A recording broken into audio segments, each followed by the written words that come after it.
कुरान मजीद के अंदर एक आयत है, उस आयत को पढ़ देता हूं मैं। ज़िलमन तशहु अलमन तशहु, अर्थात आपको जिल्लत देने वाला भी वही है और इज्जत देने वाला भी वही है। जिन लोगों की समझ में नहीं आ रहा था, ऊपर वाले को लगा शायद ये ठीक हो जाएंगे, 2014 से 2019 तक भरपूर गालियां, जगह जगह उसको, उसके ऊपर अटैक, उसकी फैमिली पे अटैक, उसकी बीवी पे अटैक, उसके चरित्र का हनन किया। ऊपर वाले को समझ में आ गया कि एक से काम नहीं चलेगा।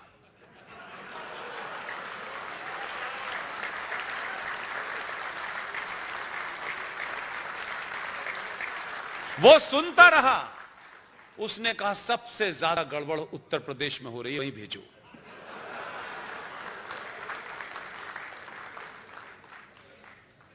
2019 में कुछ लोग देश छोड़ के जाने वाले थे, गए नहीं। 2019 में 282 से बढ़ के वो 303 हो गया। फिर उसने दूसरा बड़ा काम करवाया। अल्लाह किसी कायनात में जो 1% भी अगर कोई ईमानदार है, जो मुझे मिलता नहीं है मुसलमान,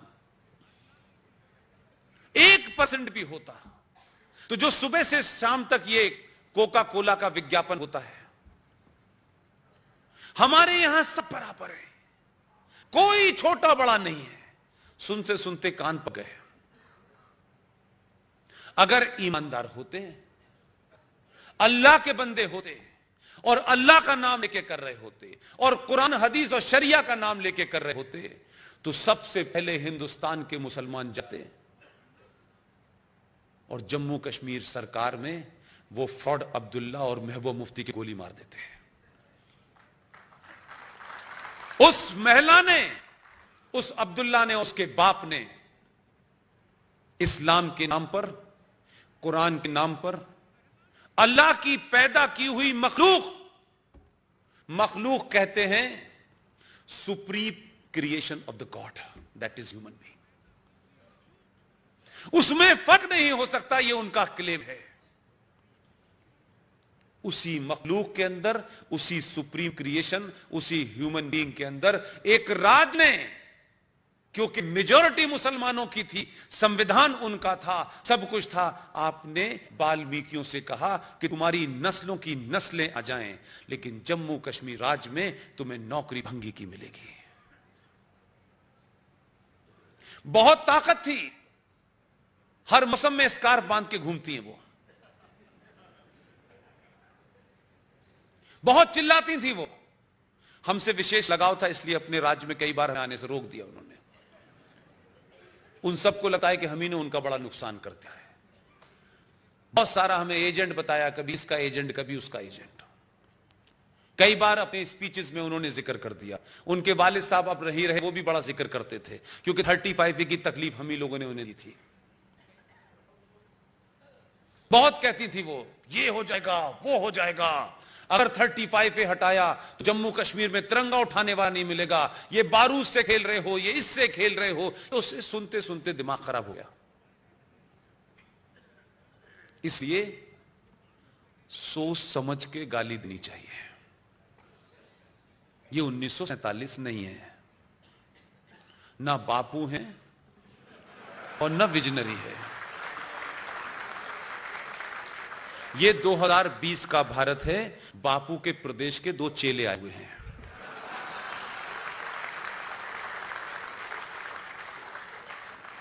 बापू अपना एक गाल आगे कर देते थे, ये दोनों गाल पे एक साथ मारते हैं। देश 70 साल से इसका इंतजार कर रहा है और ये पूछ भी नहीं रहे कि क्यों मारा है, क्योंकि तुम्हें खुद एहसास हो जाएगा क्यों मारा है। इसलिए 370 और 35 ए भारत के संविधान से हटी, जम्मू कश्मीर से हटी। जम्मू कश्मीर सच मानों में अब भारत का अभिन्न अंग है।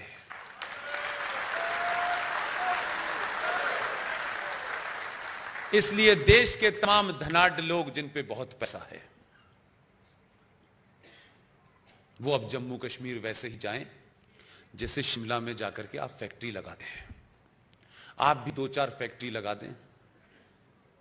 मैंने बॉम्बे में राष्ट्रीय वीर सावरकर स्मारक में, उनके परिवार के लोग हैं, उन्हें इस बात के लिए तैयार कर लिया है कि आप श्रीनगर में जाइए और वीर सावरकर स्मारक की एक नई ब्रांच खोल दीजिए।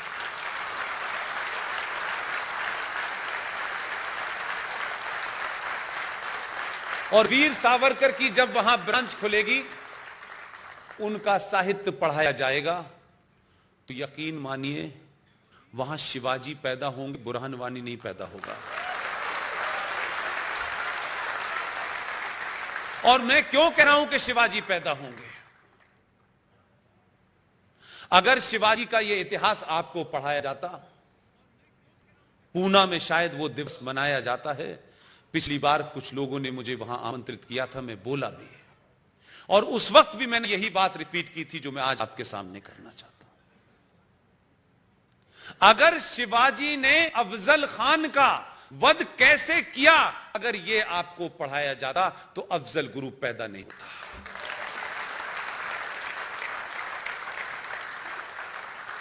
इसलिए मैंने कहा है उन लोगों से कि आप वीर सावरकर पैदा हो न हो, वीर सावरकर का इतिहास जो लोग भी राष्ट्रवादी ताकतें हैं वहां पढ़ाएं।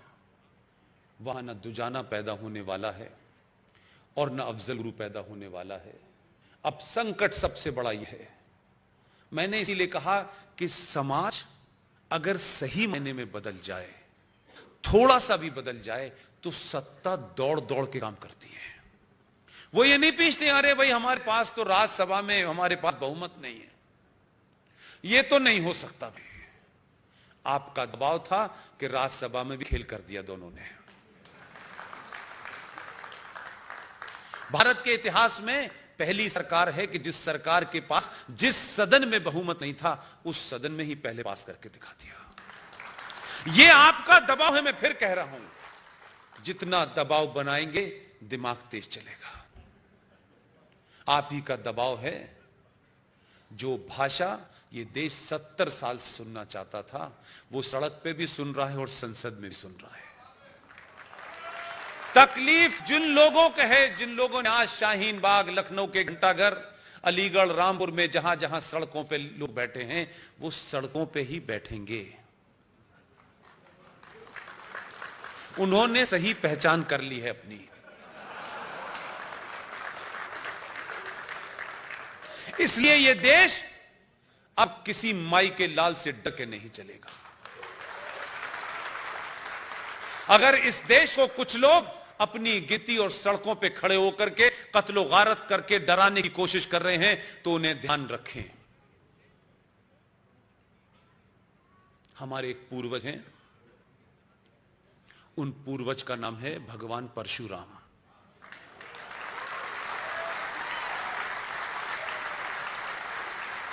मैं ये बात सब इसलिए आपसे करना चाहता हूं, आप अपने अंदर से किसी किस्म के डर और कमजोरी को निकाल दीजिए।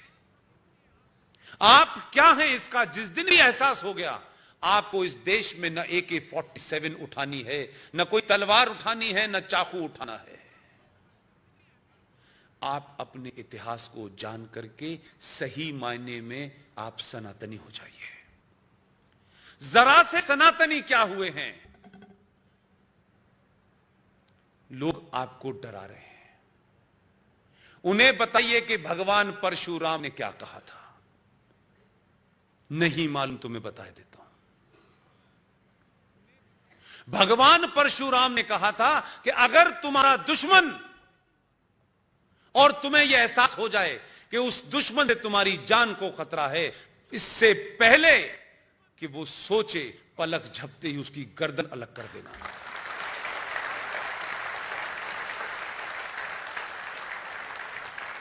ये खामोश समाज को, जो सभ्य समाज है, ये सबसे आखिरी हथियार है। हमें मजबूर मत करो, इतनी गाली मत दो कि हम पूरा देश मोदी और अमित शाह हो जाए।